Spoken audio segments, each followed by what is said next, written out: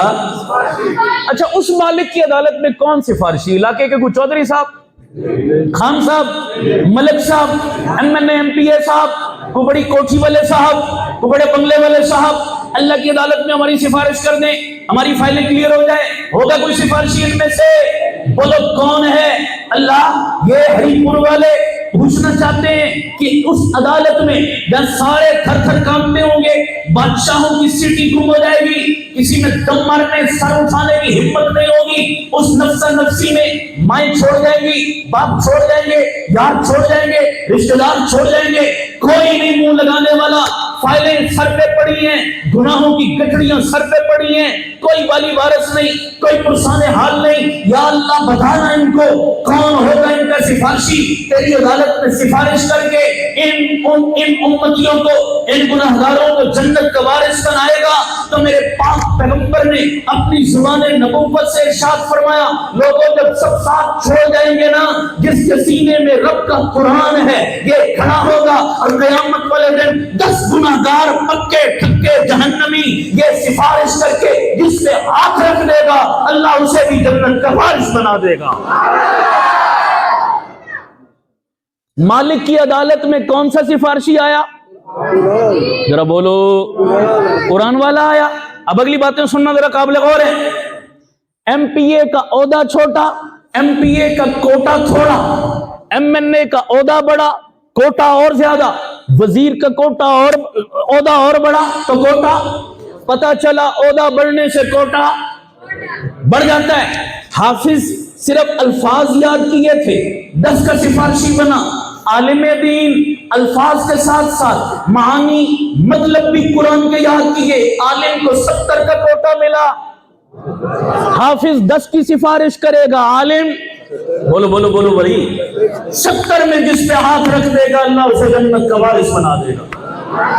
عالم کو کوٹا ملا. اگلی بات سنو، ایک سوال کرنے لگا ہوں.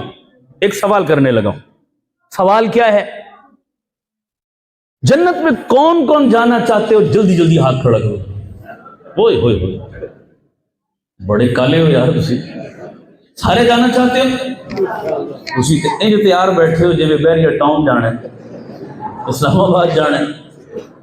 چلو جی میں نے کون سا اپنے خرچے پہ لے کے جانا ہے، میرا کون سا کرایہ لگنا ہے بابا.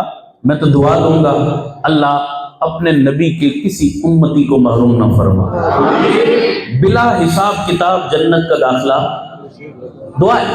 لیکن اگلی بات سننا ذرا قابل غور. جنت میں سب نے جانا. مثال سنو. اگر کوئی بندہ چاہے کہ میں آرمی میں جانا چاہتا ہوں، نوکری کرنا چاہتا ہوں، وہ کہے میں آرمی میں نوکری کروں گا، آرمی والے کہیں گے بسم اللہ آ جاؤ ہم آپ کو نوکری دیتے ہیں، لیکن پہلی شرط کیا ہوگی نوکری کی؟ میرٹ. کیا بھائی؟ قابلیت ہے، تعلیم ہے، ڈگری ہے، اچھے نمبر ہیں، تجربہ ہے، کوالیفیکیشن ہے، میرٹ ہے تو آؤ بسم اللہ ہم آپ کو کیا دیں گے. بولو بھائی یہ ہے نہیں، ہر محکمہ میرٹ مانگتا ہے، میرٹ. اور بندے کے پاس اگر میرٹ نہ ہو تو دوسرا آپشن کیا ہے؟ کچھ ہی بولو یارا. پاکستان میں تو دوسرا ہی چلتا ہے، پہلے والے تو دھکے کھا رہے ہیں. دوسرا آپشن میرٹ، سفارش. توجہ بھائی، جو بات کرنے لگا تھا میں نے بھی سوال کیا جنت میں کون کون جانا چاہتا ہے، میرے سمیت سب تیار تھے. اگلا سوال ہے جنت میں جانے کا میرٹ کس کس کے پاس ہے؟ وہ ہاتھ کھڑا کرو. کوئی دعویٰ کر سکتا ہے میرٹ کا؟ بولو نا یار. کوئی دعویٰ کر سکتا ہے کہ میری نمازیں مجھے جنت لے جائیں گی، میرے روزے مجھے بخشوا لیں گے؟ ہیں اس قابل؟ وہ ہمیں تو نماز آتی ہی نہیں، ہمیں تو وضو استنجے کا طریقہ سیدھا نہیں پتا، ہم تو سورۃ الفاتحہ تک غلط پڑھتے ہیں، پہلا کلمہ تک غلط ہے. وہ رب اپنے کرم سے قبول کر لے تو اس کی مہربانی، ورنہ خدا کی قسم ہماری نمازیں کیا ہم جانتے ہیں بہتر. کوئی جان نہیں عمل میں، کوئی بندہ میرٹ کا دعویٰ کہ میں اپنے میرٹ پر جنت میں جاؤں گا. جب میرٹ کسی کے پاس نہیں تو اب جنت میں جانے کے لیے آپشن کون سا بچا؟ اللہ کرے میری مضمون سمجھ آئے آپ کو. کون سا آپشن بچا؟ بولو بولو کون سا آپشن بچا؟ مولویوں کو برا بھلا کہنے والوں،